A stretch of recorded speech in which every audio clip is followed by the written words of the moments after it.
We're getting reports that 5 attackers have been killed. But Chief Intelligence Correspondent Catherine Herridge suggests it likely took upwards of a dozen people to plan and execute an attack of this magnitude, meaning this manhunt is likely far from over. Those who are said to have been shooting into at least one of these restaurants did so from a car and then drove away. And that's not even to take into account the multiple other shooters who appear to have been in Paris, France tonight and may be unaccounted for.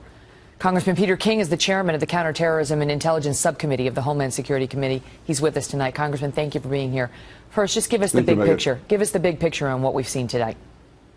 This was a vicious, diabolical attack carried out, I'm certain, by Islamic terrorists, most likely ISIS. It's the nightmare scenario that all of us who deal with intelligence and Islamic terrorism fear. That the fact that you could have foreign fighters, most likely coming back from Syria, carrying out an attack like this, coordinated attacks, hitting all different levels of society, hitting restaurants, hitting a concert hall, hitting a soccer stadium, to create this fear, this feeling of fear and absolute confusion and chaos. This was terrorism at its worst, and this is what could happen really in any major large city in the United States or in Europe. And we have to always be on our guard. I hope this is a wake-up call. I hope the president is listening when this morning he said that ISIS is contained. This shows that it's going to be a long, hard fight before ISIS or Al-Qaeda or Islamic terrorism is contained and destroyed. So this is a war, and we have to realize that we have to stop holding back and stop making believe that our main worry is how fast we can close Guantanamo. Our main goal has to be how quickly we can destroy ISIS. The situation is fluid, and we are working on preliminary information. But according to one report, one of the men arrested near the Bataclan, the concert hall, where so many were murdered tonight. The man taken into custody reportedly told the authorities, "I was recruited by ISIS along with 3 others coming from Syria." There has been a huge controversy in France over how many of these refugees coming from Syria they should take, and whether it was a matter of being humane or whether it was a matter of potentially jeopardizing the people of France and their safety. We, too, have been engaged in the same debate here in the United States, and we have taken in over 1,000. The president says we'll take in 10,000. The question I have for you is how confident are you that we have an adequate screening process here?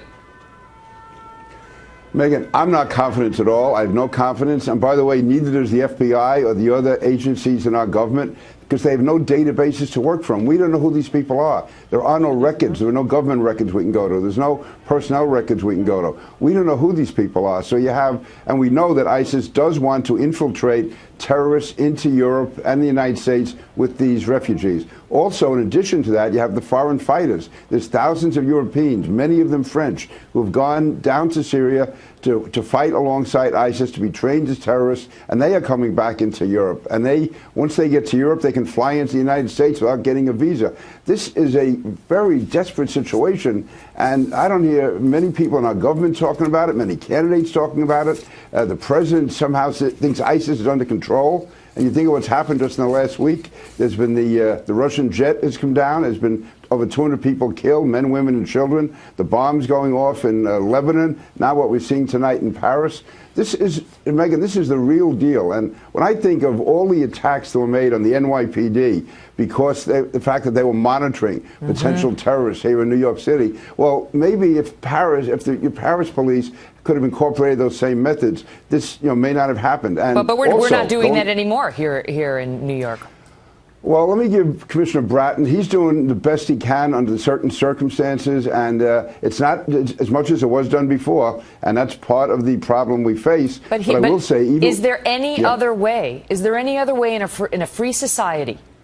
And some would question whether we are free if you have, the law enforcement infiltrating places like mosques. I understand that. But is there any other way, besides doing that you can realistically prevent someone from strapping on a suicide vest and walking into a public place and detonating it, or doing a drive by a restaurant and opening up fire with an AK-47?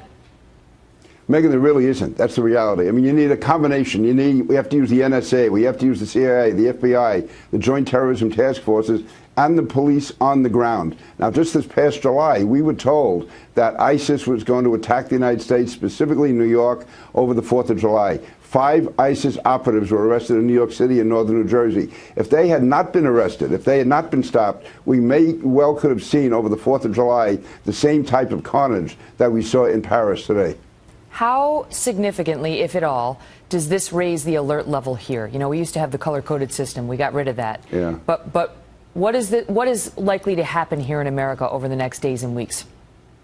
Well, I can assure you that within moments of this happening in Paris, all of our agencies, FBI, Homeland Security, National Counterterrorism Center, FBI, all of them came together. The Joint Terrorism Task Forces, NYPD, here and I'm sure other police departments around the country, consolidating and assessing as much intelligence as they could, increasing the security patrols. In New York, you're going to see a higher level of police protection, and there's going to be more police activity that you don't see. And I'm sure that'll be repeated in other major cities across the country. You're going to see more security at the airports. You're going to see us sharing whatever intelligence we have with the French, with the British, with the Germans and the Spaniards, because we don't know whether or not these attacks were just coordinated for Paris, or are they part of a worldwide series of coordinated attacks? All of that has to be looked at, and that's what's going on right now. It's a full court press. We talked about essentially it's a police state tonight in France, where they're saying they can place you under house arrest if they find you suspicious. They can confiscate your weapons. Could that kind of thing happen here if we were to suffer an attack like this? Megan, we certainly don't want that to happen. And that's why when I was talking about the NYPD before and certain activities I think the FBI should carry out, to me, those are entirely within the Constitution. Yes, it's going further than maybe some of us in our idealistic world would like, but it does say within the Constitution. The danger is if something like this does happen, what happened in Paris, that people will want to give martial law powers to the government. We don't want that. I don't want that. But if we keep restricting the legitimate rights of police and the legitimate rights of law enforcement, if people keep yelling about the NSA, then we could reach a situation where we do have an attack like this, and then people call for much more severe action than would have been required in the first place. And I would not want that to happen. Congressman Peter King, thank you, sir.